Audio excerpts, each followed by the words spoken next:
Hello, hello, friends. Today I bring to you another review of a very, very interesting page by Medicine Net, which is a very, very interesting publication. You see here, Medicine Net. I like their work because, for instance, this particular article is published by a doctor in pharmacy, Dr. Jacob, and a medical doctor, Dr. Suyog. Okay, so I like these articles because they have some weight to them, they have some credibility to them, given that they're written by people who are well qualified, clinicians, people who see patients all the time, and therefore they're in touch with what the real problems the real people have. And I really like that part of it. So the title of this article is What Are Teenager Problems with Parents? Now, you probably already know this if you've been following me for any length of time. I have been working with the relationship between parents and teenagers for about 25 years. I've done so much work in this area that I published a very successful online course to help parents get in touch with their teenagers. This is something of which I'm really proud, this work that we have done. And what's really awesome about that is that in many, many, many cases where a parent would call me at the office and tell me that they were having a problem with their teenagers, oftentimes I wouldn't even work with the teenager and the problem would be solved working with the parents alone. This was always a matter of contention, and parents would say to me, no, but they don't get it. The one with the problem is my teenager, is my son, is my daughter.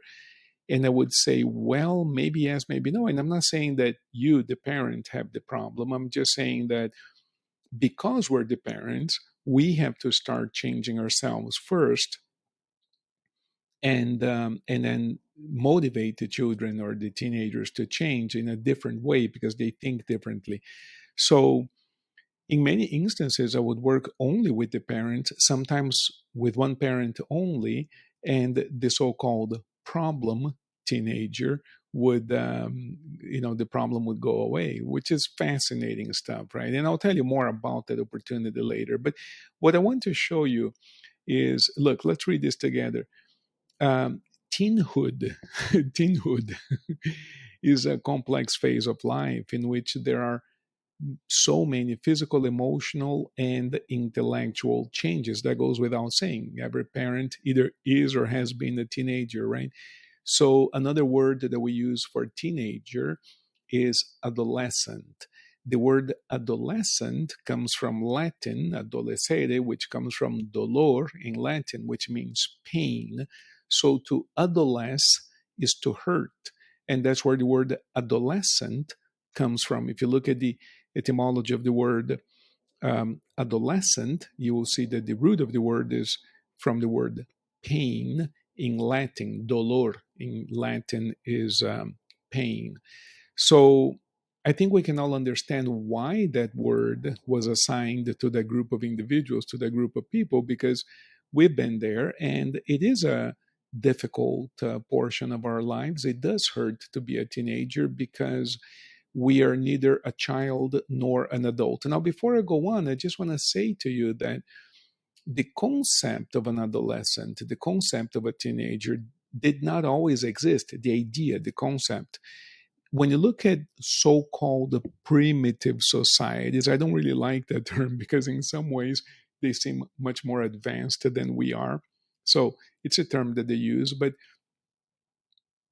in some of these societies, you had rites of passage whereby a person went from being a child to being an adult by virtue of passing a ritual, a rite of passage of some type. So, for instance, you would have a boy, a child, male boy, who was essentially a child, but then he went off into the forest and killed an animal, as an example. I'm not sure that these are the rituals, but went into the forest, killed an animal, comes back to the tribe triumphantly as a man. Now he is an adult. And then, even in some religions, you have the idea of a ceremony, a religious ceremony, whereas a boy or a girl is introduced into society as an adult, and presumably that distinction has to do either with a rite of passage or the ability to reproduce and to have a baby, right? So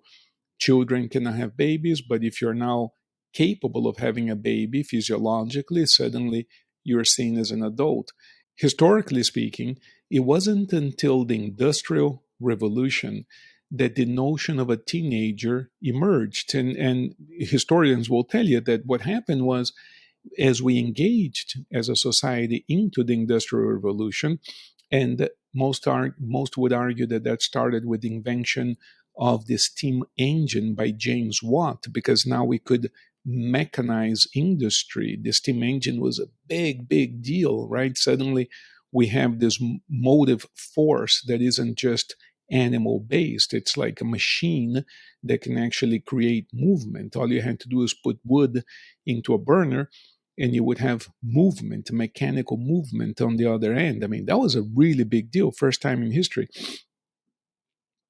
Yes, I know. Every time I say this in class, people tell me, wow, what about windmills? Windmills are much, much older. I know, but windmills were sessile. They sat there. The mill was a huge structure that couldn't go anywhere, and you could only use that power. Water mills and windmills, they just sat there, right? The difference with the steam engine is that I could install it inside of a building, like in a factory, without water or wind, and I could move it around, such as in some type of tractor or locomotive. In other words, I could move it around, and you can't do that with a windmill or a water mill. So that's the big difference. Now, what happened was that the invention of the steam engine, the entrance of humanity into the Industrial Revolution created much more technical jobs. Up until then, you most likely would do for a living one of two things. If you were a man, you would do whatever your father did because you would be an apprentice in your father's shop, right? So if your father was a shoemaker, most likely, that doesn't mean that it was always the case, but most likely you would be a shoemaker because you would grow up around your father making shoes. You would be watching him. Next thing you know, you're picking up the nails, you're picking up the hammer. Next thing you know, you're a shoemaker as well. No schooling necessary. I'm not saying that schools did not exist, but schooling wasn't necessary because your education or your preparation for entrance into the labor force was primarily by watching your parents at work. And if you were a girl, let's say, your primary task was really to rear children and make the household. And that was very much necessary. You see, there was no baby formula. There were no, in other words, you needed to be good at having babies if you wanted your family to propagate and to continue, right? So somebody had to be in charge of the whole process. And naturally, the girl or the woman would be in charge of that process for various reasons. So now we have the Industrial Revolution. Now we have these really technical factory jobs, and a boy or a girl, well, girls still did not enter the labor force in mass, statistically speaking, until much later in history. But let's say the boys, right? They're growing up. Some of them are working the farm, right? But some of them are migrating to the cities now. And they can't really work at a factory yet because the jobs are too complex. They need to learn something, so they need additional schooling. And that's when the concept of a teenager begun. So it goes back to the 17th, 18th century, that idea of the adolescent. And I have another course, one on theories um, I forgot the name of the course. Now I have so many courses. It's on theories of psychological development or something, development theory, how we develop as human beings. And in that course, I go into detail about how these concepts came to be. Is development, theories of development course. Bottom line, people started going to school. Now you're not really a child. You're not at home playing with toys, and you're not really an adult in the labor force yet either. So now we're in between, hence the concept of the adolescent is born. So historically speaking, the notion that somebody is an adolescent is no more than about 250 years old. Throughout human history, you're either a child or you're an adult, and you converted from child to adult through some type of rite of passage or the ability to reproduce. So, again, we may not know as a society yet how to deal with teenagers because it is a recent concept in human history. Now, I wanna go back to the article here, Medicine Net article, and you see here that what are the problems that teenagers and parents have. And number one, look, it's highlighted. This is not my highlight. This is part of the page, um, and it's highlighted here in magenta. And you see lack of proper communication. It is so difficult to communicate because parents, by definition, think very differently from the way teenagers think. And sometimes the problem is that they don't think that differently, and therefore there's competition between the parent and the teenager. And you see this quite a bit. I'll never forget, examples of this, like a mother competing for attention, male attention with the daughter, so the mother literally dressing up as a teenager and literally competing for male attention with a 15-year-old daughter, as an example. Or you would have a father competing with the boy for strength and masculinity. And there was this father who was having, as an example that just came to mind right now, he was having a big problem with his boy. He was like 18, right on the tail end of teenager or teenhood, as the article says. And the father brings him over, and the boy comes over. We talk a few times, and he's excited about his motorcycle. And then one day, the father shows up in one particular session riding his motorcycle, and he brings me outside, to show me his Harley Davidson, and he spends like 15 minutes in front of the boy explaining how his is bigger than his son's. Now, we're outside there looking at a motorcycle, and he's saying that his motorcycle is bigger than the kid's or son's motorcycle, but he's not using the word motorcycle. He just repeatedly says that mine is bigger than his. And the son is kind of shyly standing around, feeling a little bit diminished by the father. Now, if you're not a man, if you're not a boy, this example may not make any sense to you. If you are a man, I don't have to explain it to you. But there's something a little bit odd about the father standing there and saying, yeah, mine is bigger than yours. There's something weird about that. There's competition. And I think the competition among men is awesome, but among a father and his son, it is a little bit odd, you have to admit.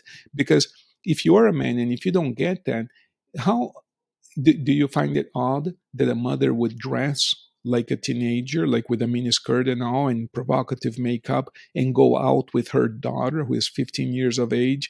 You don't find that to be a little bit odd to be competing with it? No wonder the daughter is trying to be more promiscuous in order to stand out, above and beyond what the mother is capable of doing. I mean, so these are the kinds of things that I'm talking about. So communication is critical. Now, contradicting parents' beliefs, that's typical because they're finding their own belief system, giving unnecessary advice, and setting expectations too high. Um, and the point, the article is awesome and it's well written. And the point that I want to make to you is that it is actually possible to have a great relationship with your teenagers. And the most important thing, there are two really important things here. I can tell you that being a teenager, it wasn't that long ago that I was a teenager, right? Only, I don't know, 40 years ago, I don't know.